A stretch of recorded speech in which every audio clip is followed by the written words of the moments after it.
Hello and welcome. जैसा कि मैंने आप लोगों को बताया था कि हम लोग ऑनलाइन जो कोर्स हैं वो शुरू करने वाले हैं। लगभग हमारी वेबसाइट कंप्लीट है और लगभग सभी चीज़ का कंटेंट वहाँ पे जो है हमने ऐड कर दिया है और 2-3 दिन में सभी लोगों को वहाँ पे विजिट कर दिया जाएगा जो लगभग पिछले 10 से 12 दिनों से हम लोगों से जुड़े हैं। तो दोस्तों देखिए, उसी क्रम में आज एक प्रीव्यू वीडियो है कोर्स को लेकर, पूरा कोर्स कैसे चलेगा हमारा।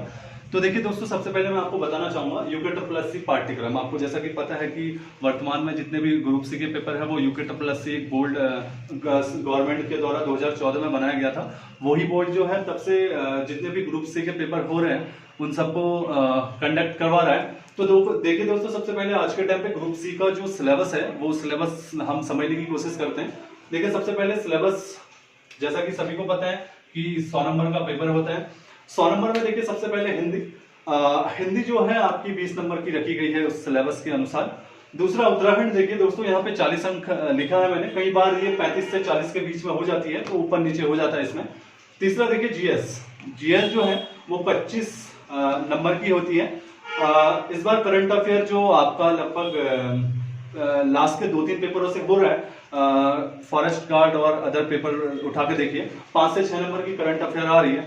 और मैथ्स और रीजनिंग का जो पार्ट है इसमें 10 नंबर का है और सबको जोड़ोगे तो ये 100 नंबर का होगा।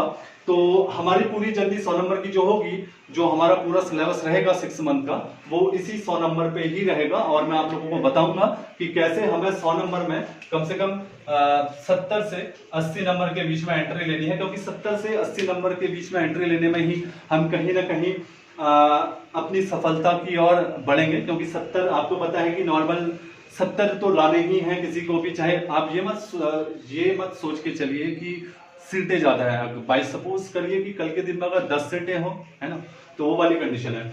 तो इसी क्रम में देखिए दोस्तों, सबसे पहले हमारा जो ओवरव्यू रहेगा वो हिंदी जो हमारी 20 नंबर की है उसको लेके रहेगा। तो मैं जो हमारा हिंदी का पाठ्यक्रम है 20 नंबर का, उसको लेके मैं आपको बताने वाला हूँ कि हिंदी में हमारा 20 अंक जो है वो यूके किस हिसाब से इस 20 नंबर को सेट कर रहा है, तो मैं आपको बताने की कोशिश कर रहा हूँ। तो देखिए सबसे पहले जब आप हमारे कोर्स या जो हमारी वेबसाइट है उसमें जुड़ेंगे, तो उस वेबसाइट में जब जुड़ेंगे तो हमारा जो हिंदी का पाठ्यक्रम रहेगा वो हम वेबसाइट में भी डाल देंगे जल्दी ही। आज एक ओवरव्यू है, तो उस ओवरव्यू में मैं आपको बताऊंगा कि हिंदी पाठ्यक्रम के अंतर्गत हम लोग आपको क्या क्या मैटर पढ़ाने वाले हैं, और ब्रीफ में भी जाएंगे और देन आपको पीडीएफ मिलेगा, हर चीज उसमें वेबसाइट में आपको मिल जाएगी। तो सबसे पहले देखिए, लास्ट दिन भी मैं एक अपना फेसबुक जो हमारा लाइव वीडियो था उसमें भी मैंने आपको बताया था, उस टाइम पे उत्तराखंड का बताया था, हिंदी का लास्ट में बताया था 5-6 मिनट का। तो देखिए आज हिंदी का मैं आपको बताने वाला हूँ कि हिंदी हमारी कैसे चलेगी। देखिए सबसे पहले जो रहेगा हिंदी में वो हिंदी भाषा का स्वरूप रहेगा। अब मान के चलिए बहुत से बच्चे इसमें कहीं ना कहीं मात खा जाते हैं हिंदी भाषा के स्वरूप में। तो देखिए इसको मैं ब्रीफ में करवाऊंगा। हिंदी भाषा का जो स्वरूप रहेगा, देखिए सोर्स जो है वो 2-3 बुक रहेंगी मेरे पास। इसमें क्या क्या पढ़ाऊंगा आपको इसके अंदर, देखिए सबसे पहले मैं पढ़ाऊंगा आपको भाषा की परिभाषा, यानी डेफिनेशन ऑफ लैंग्वेज। भाषा क्या है, कैसे भाषा को एक मानक भाषा बोला जाता है, या कैसे भाषा से संबंधित हमारे जो सब कॉन्स्टिट्यूशन है वहां पे क्या प्रावधान रखे गए हैं, ये मैं आपको भाषा की परिभाषा। और जो इसका दूसरा है इसी में भाषा की विशेषता, यहाँ पे ब्रीफ रूप से आपको यहाँ पे बताऊंगा।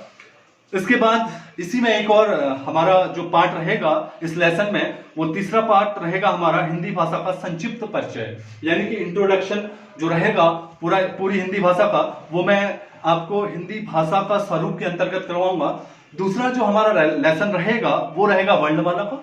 वर्णमाला के लिए सोर्सेस मेरे पास 3-4 बुक रहेंगी, और वर्णमाला में मैं आपको 2 चीजें मुख्य रूप से पढ़ाऊंगा, स्वर और व्यंजन। और स्वर कितने प्रकार के होते हैं, स्वर कैसे होते हैं, स्वर को कहां कहां पे यूज करते हैं, और स्वरों से कौन से क्वेश्चन बन सकते हैं, वो सब मैं आपको स्वर जिस टाइम पे पढ़ाऊंगा उस टाइम पे करवाऊंगा। देखिए दूसरा व्यंजन के अंतर्गत क्या क्या आएगा, और व्यंजन के अंतर्गत कौन कौन से क्वेश्चन आयोग बनाता है, और व्यंजन में क्या क्या चीजें आएंगी, वो मैं आपको जल्द ही जब हम व्यंजन वाले वर्ण वाले पार्ट में जाएंगे तो वहां पे डीपली आपको बता दूंगा। तीसरा हमारा देखिए सबसे इंपॉर्टेंट जो हमारा पार्ट रहेगा वो शब्द रहेगा। देखिए शब्द के अंतर्गत मैं ब्रीफ में जाऊंगा और इसमें आप लोगों को बताऊंगा कि शब्द के अंतर्गत मैं क्या क्या आपको पढ़ाऊंगा। देखिए शब्द के अंतर्गत सबसे पहले मैं आपको बताऊंगा कि बनावट के आधार पर शब्द कितने प्रकार के होते हैं। दूसरा मैं आपको इसमें बताऊंगा कि उत्पत्ति के आधार पर शब्द कितने प्रकार के होते हैं। तीसरा देखिए इसमें आपको मैं बताऊंगा कि अर्थ के आधार पर शब्द कितने प्रकार के होंगे। और चौथा हमारा जो रहेगा वो रहेगा रूप या प्रयोग के आधार पर शब्द कितने प्रकार के होते हैं। बाद में जब आप मेरे कोर्स से जुड़ेंगे तो वहां पे मैं आपको ब्रीफ में बताऊंगा ये चीजें। और देन ये भी बताऊंगा कि यूके जो वर्तमान में पेपर सेट कर रहा है वो शब्द से जो क्वेश्चन बना रहा है वो किस हिसाब से किस नजरिए से बना रहा है। इसके बाद हमारा जो अगला रहेगा वो रहेगा विकारी शब्द। विकारी शब्द के अंतर्गत देखिए दो तीन चीजें पहले ही हमें जाननी जरूरी है। सबसे पहले देखिए जेंडर, दूसरा कारक और तीसरा आपको पता है वचन। वो चीजें मैं वहां पे बताऊंगा और उसके आधार पे मैं आपको बताऊंगा कि हम कैसे विकारी शब्दों को पहचानेंगे। इसमें देखिए विकारी शब्द जो है वो चार है, आपको पता है। सबसे पहले संज्ञा, सर्वनाम, क्रिया और विशेषण। वहां पे मैं आपको बताऊंगा जेंडर, कारक, वचन के आधार पे इन शब्दों की पहचान कैसे की जाएगी। जब आप मेरे कोर्स के साथ जुड़ेंगे तब मैं वहां पे आपको ब्रीफ में इन चीजों को बताऊंगा और साथ में ये भी बताऊंगा कि यूके वर्तमान में कैसे संज्ञा, सर्वनाम, क्रिया और विशेषण पे क्वेश्चन बना रहा है। खासकर ये आयोग यूके आयोग जिसमें 20 नंबर में हम कहीं ना कहीं संज्ञा आते हुए भी हम लोग फंस रहे हैं। देखिए इसके बाद जो अगला रहेगा वो हमारा 5वां लेसन रहेगा अभिकारी, जिसे आप अवयव भी कहते हैं। सबसे पहले मैं आपको बताऊंगा अभिकारी की परिभाषा। दूसरा इसके बाद हमारा जो चलेगा अभिकारी के प्रकार, जिसमें आपको पता है 4 प्रकार होते हैं, क्रिया, विशेषण। दूसरा संबंध बोधक अवयव, तीसरा समुच्चय बोधक अवयव और चौथा आपको पता है विस्मयादि बोधक। इन चीजों को मैं बताऊंगा कि कैसे हम इन अभिकारी शब्दों को एमसीक्यू के माध्यम से, और मैं जब पढ़ाऊंगा तो मेरे पढ़ाने के नजरिए से, यूके आयोग के नजरिए से हम एक एमसीक्यू बनाएंगे और साथ में मैं आप लोगों को बताऊंगा कि कैसे अभी यूके पेपर बना रहा है। और साथ ही मैं आपको इसकी ब्रीफ जो हमारी जर्नी रहेगी वो तभी बताऊंगा जब आप लोग कोर्स से जुड़ेंगे। इसके बाद अगला जो हमारा लेसन रहेगा वो वाक्य का रहेगा। देखिए यहां से क्वेश्चन पूछे जाते हैं, एक दो वाक्य आपको पता है। देखिए वाक्य 2 प्रकार से हम बनाएंगे, एक रचना के आधार पर वाक्य, दूसरा जो रहेगा आपको पता है बार बार अर्थ के आधार पर वाक्य।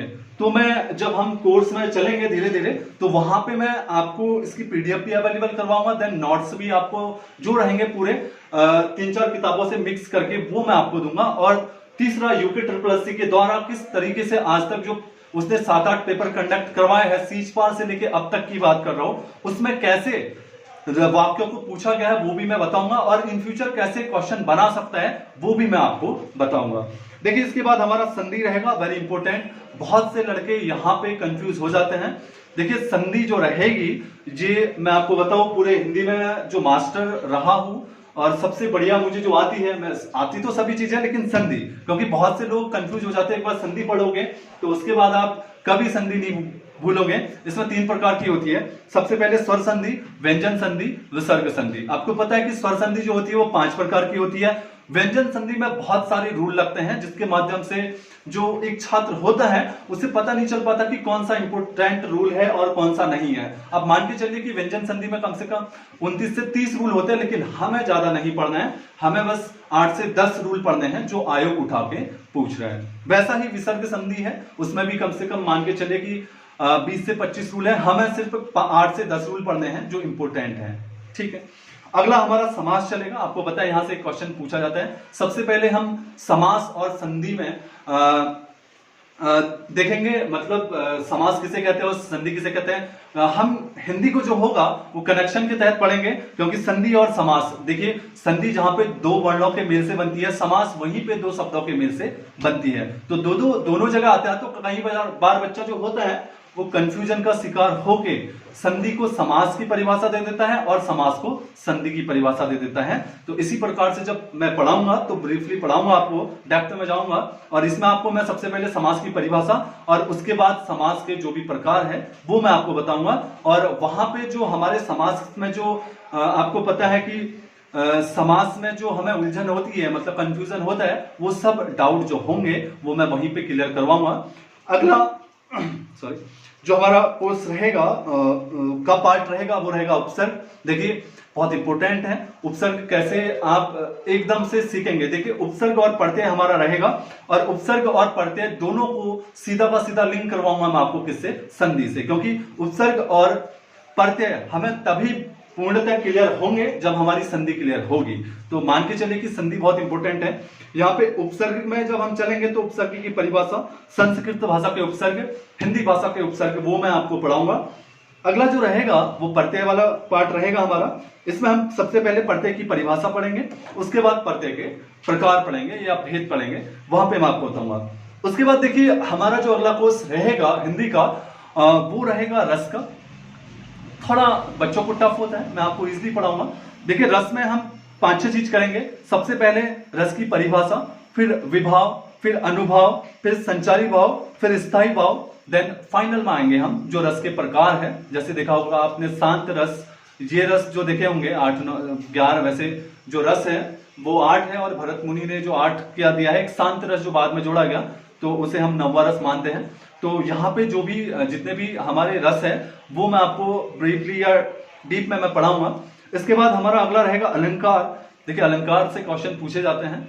देखिए अलंकार की सबसे पहले परिभाषा, और दूसरा इसमें हम ब्रीफली जाएंगे तो वहां पे हम देखेंगे कि अलंकार 2 प्रकार के होते हैं, एक शब्दालंकार, एक अर्थालंकार। देखिए शब्दालंकार की पहचान हम कैसे करेंगे और अर्थालंकार की पहचान कैसे करेंगे, कौन कौन से शब्दालंकार है, कौन कौन से अर्थालंकार है, ये जल्द ही मैं आपको बताऊंगा जब हमारे आप ये हिंदी कोर्स से जुड़ेंगे। इसके बाद देखिए अगला जो है वो छंद रहेगा, छंद की परिभाषा और छंद के भेद। इसके बाद छंद बहुत इजीली आपको पहचानने में आएंगे। देखिए वो एक अलग तरीका है कि आप कैसे नहीं पहचानेंगे। अभी आप कोर्स देख रहे होंगे तो आपको लग रहा होगा कि कैसे, हाउ इज पॉसिबल, लेकिन मैं कह रहा हूं कि आप मेरे कोर्स के साथ जुड़ेंगे तो ये पॉसिबल होगा कि छंद को आप इजीली समझ जाएंगे कि छंद की मात्राओं को कैसे आप काउंट करें और कैसे मात्राओं के आधार पर छंदों का हम क्या करें, पहचाने उनको। अगला जो रहेगा विलोम शब्द, आपको बताएं इंपोर्टेंट विलोम शब्द लिखाऊंगा, पीडीएफ में दूंगा। पर्यायवाची हो गए। इसके बाद मुहावरे, इसके बाद वर्तनी। वर्तनी भी कहीं से ना कहीं मैं आपको संधि से लिंक होकर पढ़ाऊंगा। अगला शब्द शक्ति। देखिए शब्द शक्ति जो है वो इंपोर्टेंट है, जिसमें आपने लक्षणा देखा होगा। मैं शब्द शक्ति की परिभाषा और शब्द शक्ति के प्रकार बताऊंगा। शब्द शक्ति 3 प्रकार की होती है, वहां पे आपको डीपली बताऊंगा कि शब्द शक्ति को हम वो जो 3 प्रकार है वो कैसे हम मैनेज करें उसको, और कैसे यूके के द्वारा इन फ्यूचर कभी शब्द शक्ति से कोई भी क्वेश्चन पूछा गया तो उसे कैसे हैंडल कर सके हम। देखिए इसके बाद उपवाक्य चलेंगे, और इसके बाद सबसे इंपॉर्टेंट जो है 3 से 4 क्वेश्चन हर बार पूछे जाते हैं वो रहेगा हिंदी साहित्य का। और हिंदी साहित्य में मैं आपको बताऊंगा कि कौन सी बुक हमें पढ़नी है और कहां से क्वेश्चन पूछ रहे हैं। और हिंदी साहित्य का 8 से 10 लेक्चर मेरे रहेंगे, और 8 से 10 लेक्चर में मैं आपको हिंदी साहित्य का लगभग एक ऐसा ओवरव्यू बताऊंगा कि आयोग जहां से क्वेश्चन पूछ रहे हैं लगभग हमारी पकड़ वहां तक हो जाएगी।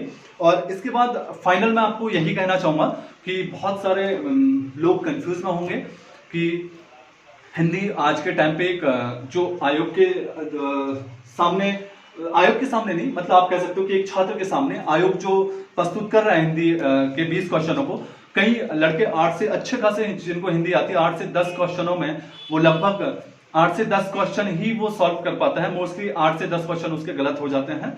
तो ये एक हमारे लिए कहीं ना कहीं जो हमारी मेरिट लिस्ट में आने वाले हमारे जो लक्षण हैं उसको कहीं ना कहीं कम कर देती है हिंदी। तो इसके बाद हम हिंदी करेंगे पूरी, उसके बाद हम MCQ करेंगे इसका पूरा। उसके बाद मैं आपको यहाँ पे 25 से 30 प्रैक्टिस सेट करवाऊंगा, और देन जल्द ही मैं ukparivartan.com से हमारी जो वेबसाइट है वो 2-3 दिन में लॉन्च होने वाली है।